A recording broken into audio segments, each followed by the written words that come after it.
10장까지는 율법이 제시하는 복음이 예수 그리스도시다라는 것을 증언하였습니다. 제사장보다 훨씬 더 유능한 그리고 또한 유일한 분이 계시는데 그분이 예수 그리스도이시기에 예수님을 결코 떠나서는 안 된다는 사실을 강조하였습니다. 그리고 11장에 와서는 그 예수님께 꼭 붙어있는 삶을 위해서 필요한 것, 곧 믿음을 강조하기 시작합니다. 유대인 그리스도인들이 고난을 받고 있지만 이 믿음으로 당당하게 이겨내야 한다는 뜻입니다. 그리고 아브라함에 대해서 오늘 본문에서 이야기하기 시작하는데 유대인들의 조상이 되는 그 아브라함마저도 믿음의 삶을 살았고 또한 믿음 때문에 고난 당하였음을 강조합니다. 곧 현재를 살아가는 유대인 그리스도인들 역시도 믿음으로 고난 당하는 것이 너무나도 당연하다는 그런 논리인 것입니다. 아브라함의 믿음은 외국인과 나그네라는 말로 설명이 될 수 있습니다. 13절에서 이야기하고 있죠. 외국인과 나그네임을 증언하였으니 이것은 믿음의 증표이기도 하지만 아브라함이 고난받은 이유이기도 하였습니다. 잘 살던 그 아버지와 함께 살던 그 땅을 떠나 하나님께서 명하시는 가나안 땅으로 이주하면서 그는 외국인이 되었고 나그네가 되었습니다. 그러나 하나님께서 약속하신 그 가나안 땅이 아브라함이 영원토록 살 땅은 아니었습니다. 만약에 그 가나안이 정말로 그에게 본향이었다면 그곳으로 만족하였을 것입니다. 그러나 13절은 이 사람들은 다 믿음을 따라 죽었으며 약속을 받지 못하였다 이렇게 이야기를 합니다. 아브라함과 그의 자손들을 가리키죠. 약속을 받지 못하였다 했을 때 이 약속은 아브라함에게 주신 약속 그 자체가 아니라 그 내용을 가리킵니다. 땅과 자손들을 주시겠다는 약속은 받았지만 그 가나안 땅에서 여전히 하나도 소유하지 못한 채 나그네로 살았던 그 사실을 이야기하고 있습니다. 그 자손과 땅에 관한 내용들인 것이죠.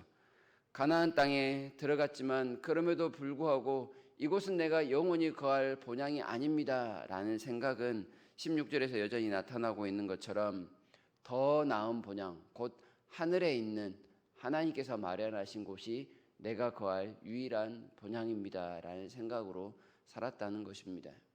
이러한 천국을 바라보며 살았기에 그 땅에서 나그네인들 그리고 외국인으로 살아간들 그렇게 크게 상관하지 않았던 것입니다.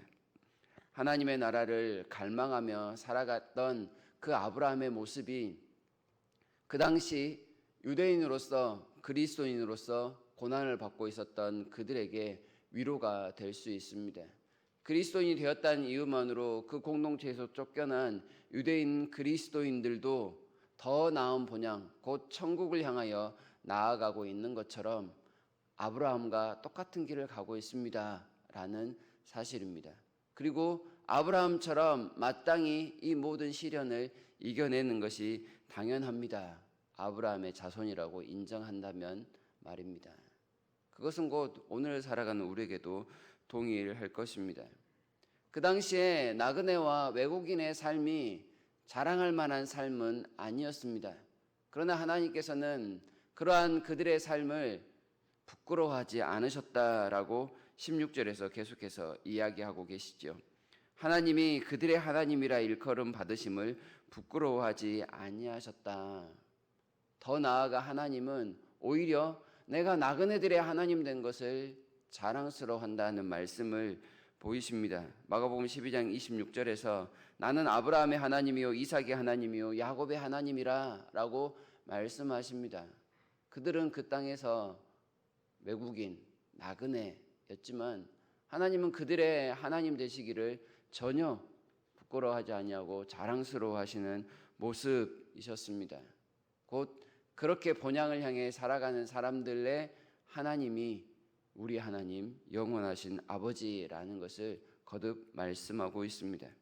이렇게 아브라함이 믿음을 갖고 당당하게 세상을 살았지만 그에게도 피해갈 수 없는 커다란 시험 하나가 있었습니다. 아시는 것처럼 이삭을 드리라는 내용이었습니다. 참 놀랍게도 아브라함에게 자손을 주시겠다 하신 그 약속이 이삭을 통하여서만 이루어질 것을 재차 강조하셨습니다. 그럼에도 불구하고 하나님이 이삭을 제물로 드리라 말씀합니다. 자손을 주시겠다 하셔놓고 이삭을 제물로 드리라, 앞뒤가 안 맞아 보입니다. 그러나 아브라함이 앞뒤 생각하지 않습니다. 하나님의 말씀이니 그저 먼저 순종할 따름입니다. 그리고 이삭이 죽더라도 그의 믿음 속에는 하나님께서 다시 살려내실 것이다 라는 확신이 있었습니다. 하나님께서 아브라함에게 주신 그 약속이라는 것, 그리고 바꾸어 믿음이라는 것은 죽음이라는 장애물마저도 훨씬 더 뛰어넘을 수 있는 것이라는 걸 아브라함이 보여주고 있습니다. 아브라함이 보였던 믿음은 죽음을 두려워하지 않는 믿음이었다. 이렇게 요약할 수 있겠습니다. 이 히브리서를 읽고 있었던 그 사람들, 죽음의 두려움 가운데 있었습니다.